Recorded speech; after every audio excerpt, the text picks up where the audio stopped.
Ale tiež až neskôr som vnímal to prenasledovanie vtedy, keď ma zatkli.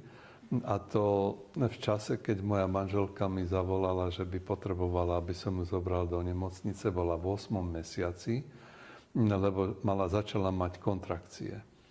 Tak som sa zbalil, že pôjdem, ale v tom momente prišli eštebáci. Oni odpočúvali ten telefón a chceli to urobiť veľmi ťažké, aby ma zlomili, tak ma poslali do vyšetrovacej väzby. Nedali mi napríklad piť.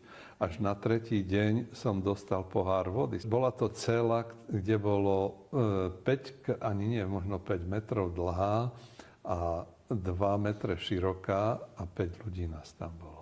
A raz za 10 dní bola sprcha.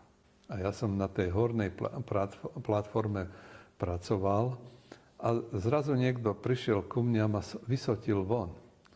A zmizol, odišiel. A ja som išiel akože padnúť zo 4. poschodia, ale práve tadiaľ išiel taký ten pracovný výťah plný s kúskami dreva. Takže na to som padol, nič sa mi nestalo a Boh ma zachránil. On nevedel, že to ide hore. To nebolo ani meter odo mňa.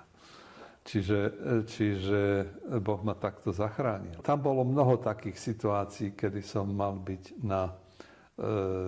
zlikvidovaný, ale sa to nestalo.